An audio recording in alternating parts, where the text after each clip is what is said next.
इंद्र की कृपा से, क्योंकि देवताओं के अधिष्ठात्र भगवान इंद्र है, तो इंद्र के अनुसार ही सारे देवता चलते हैं। तो इंद्र के कहने पर यहाँ पर ये मान्यता पुराणों में कि जिन्हें का मैं नंबर बोला, हाँ, जिसके लिए नंबर बोलते हैं, हाँ बोल देंगे, बिल्कुल, जिन्हें का मैं नंबर भी बोला वही है। ये चार साजे आते हैं और चार साजे में हर साजे में यहाँ पर नबद सुनाई देती है। आज भी आप थोड़ी व्याख्या करो, आपने कब सुनाई दी, कितने बजे दी, नबद होती क्या है? नबद होती है मतलब देवताओं की पूजा, और देवताओं की पूजा हम जैसे लोगों से नहीं होती है। ये स्वयं देवता आकर के, जिसको 64 योगिनी रूप कहते हैं, 64 योगिनी, जिसको हमारी भाषा में ठारी कहते हैं, पहाड़ी भाषा में ठारी बोलते हैं, देखे हाँ जी, है ना, और संस्कृत में बोलते 64 योगिनी है ना। इसमें काली इत्यादि ठारी इत्यादि 64 योगिनी आती है और वो खूब नृत्य करती है।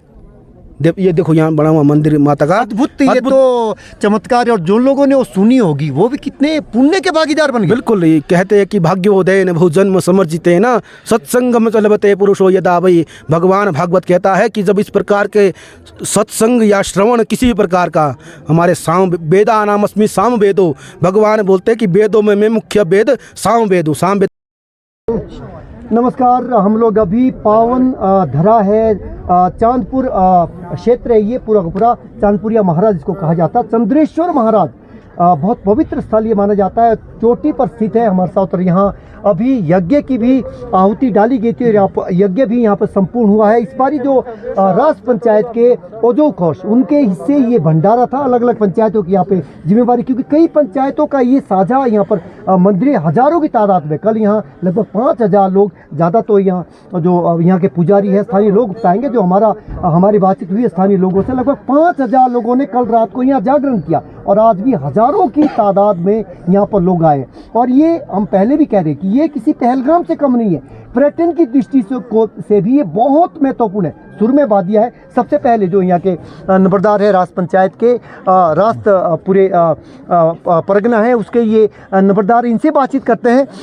आपके हिस्से में इस बार ये भंडारा आया था, क्या कहेंगे? भंडारा हमारे जो ये 5-6 पंचायतें जुड़ी हुई है हमारी इसकी, तो इसमें टर्न वाइज हमारा साल का एक बार भंडारा होता था। तो भंडारे में इस बार टर्न हमारी थी राष्ट्र पंचायत से, तो इस ईश्वर की कृपा से, आप लोगों के आशीर्वाद से ये भंडारा सफल हुआ।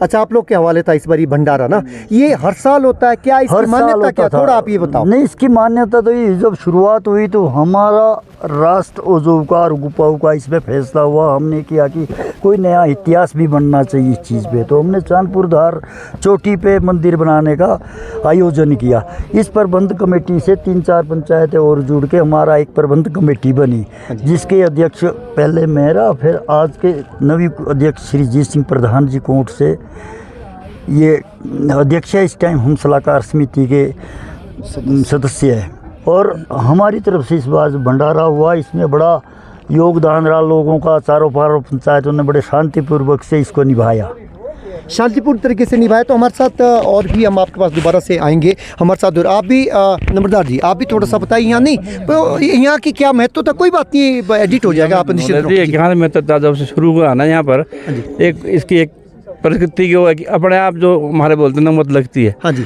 ये अपने आप यहाँ पर, ये हम आपको थोड़ा सा रोकना चाहेंगे, बहुत बड़ी बात है। ये एक तरह का ये देवी चमत्कार है कि यहाँ पर बगैर बजंतरी के यहाँ पर वैसा ही गाजा बाजा, वैसे जिसको नवत कहा जाता है, इनसे ही जानते हैं जी। जी जी, तो इसलिए इसको कितने बजे लगती है, कब लगती है, वो कब? 3 बजे के करीब है, 3 बजे करीब जब हमने यहाँ शुरू किया, रात को 3 बजे शुरू हुई। जब हमारे यहाँ शुरू किया, जो खड़का से पंडित आए थे उन लोगों ने वो सुना, उसके बाद वो यहाँ चेतन रह गए कि वाकई यहाँ सास का वो है नबत कुछ सुने जी पंडितों ने जो यहाँ 9। चलो बिल्कुल, आपका हमारे साथ मोतीलाल जी है जो पाबूच है, और पाबूच का तो एक बहुत ही विद्वान माने जाते हैं, और ये अपने संस्कार, अपनी संस्कृति लगातार ये आगे बढ़ा रहे हैं, हमारे साथ हैं यहाँ। और ये तो गोल्ड मेडलिस्ट भी है। इनसे बातचीत करते हैं। यहाँ का धार्मिक, ये मंदिर कब बना था, इसका धार्मिक दृष्टि से क्या महत्व है, कितनी मान्यता है?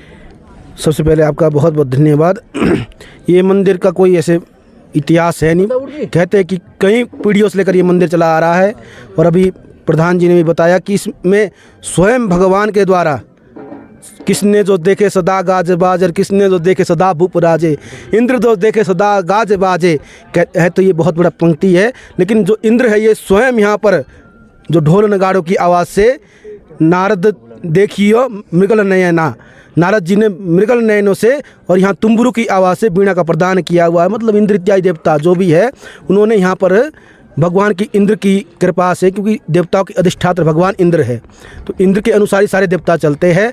तो इंद्र के कहने पर यहाँ पर ये मान्यता पुराणों में कि जिन्हें का मैं नमद बोला, हाँ, जिसके लिए नमद बोलते हैं, हाँ बोल देंगे, बिल्कुल, जिन्हें का मैं नमद भी बोला, वही है ये। चार साजे आते हैं और चार साजे में हर साजे में यहाँ पर नमद सुनाई देती है। आज भी आप थोड़ी व्याख्या करो, आपने कब सुनाई दी, कितने बजे दी, नबद होती क्या है? नबद होती है मतलब देवताओं की पूजा, और देवताओं की पूजा हम जैसे लोगों से नहीं होती है। ये स्वयं देवता आकर के, जिसको 64 योगिनी रूप कहते हैं, 64 योगिनी, जिसको हमारी भाषा में ठारी कहते हैं, पहाड़ी भाषा में ठारी बोलते हैं, देखे हाँ जी, है ना, और संस्कृत में बोलते हैं 64 चतुष्षष्टि योगिनी, है ना। इसमें काली इत्यादि ठारी इत्यादि 64 योगिनी आती है और वो खूब नृत्य करती है। ये देखो यहाँ बना हुआ मंदिर माता का, अद्भुत। ये तो चमत्कार है, और जो लोगों ने वो सुनी होगी वो भी कितने पुण्य के भागीदार बन गए। बिल्कुल, ये कहते हैं कि भाग्योदय न बहुजन्म समर्जिते ना सत्संगम चलबते पुरुषो यदा वही। भगवान भागवत कहता है कि जब इस प्रकार के सत्संग या श्रवण किसी भी प्रकार का, हमारे साम वेदा नामस्मि साम वेदो, भगवान बोलते हैं कि वेदों में मैं मुख्य वेद साम वेद हूँ। साम वेद का मतलब ये नृत्य गान। तो जिसने ये सुना होगा उसके कान पवित्र ही हुए होंगे। और दूसरा, आपने जब यहाँ पे आहुति संपन्न हुई यहाँ, तो उसके बाद आपने कहा था उसके क्या मायने कि 4 जो परिक्रमा होती है, 4 फेरे जिसको कहा जाता है, उसका कितना महत्व है? आजकल परंपरा चल पड़ी है, हम लोग टीवी को देखते हैं और टीवी को देख करके हम ऐसी प्रवृत्ति बना लेते हैं। टीवी में बोलते हैं ना कि 7 फेरों के 7 वचन, 7 फेरे नहीं, वो 7 पद है। पद बोलते हैं वाक्य को, 7 वाक्य वचन है ना, जिसमें 7 कन्या के हैं, 4 पुरुष के हैं, है ना। तो रही परिक्रमा की बात, तो जो फेरे बोलते हैं हमारी पहाड़ी भाषा में वो होते 4, और 4 ही फेरे क्यों होते हैं कि भगवान यज्ञ की, भगवान विष्णु की 4 परिक्रमाएं होती है। और परिक्रमा का महत्व है कि 3 फेरों में लड़का आगे होगा, आपने सब लोगों ने देखा हुआ है। क्यों लड़की आगे होगी, कन्या आगे होती 3 फेरों में, क्यों होती है कि धर्म अर्थ काम, इसमें स्त्री आगे होनी चाहिए। जो धार्मिक कार्य है वो बिना स्त्री के वो संपूर्ण नहीं है। अर्थ में स्त्री की आवश्यकता होती है, और काम जिससे संपूर्ण संसार की उत्पत्ति हुई है उसमें स्त्री की आवश्यकता होती है। केवल एक फेरे में पुरुष आगे होता है, और उसमें पंडित जी मंत्र पढ़ते हैं भगाय स्वाहा इदम भगाय नमः।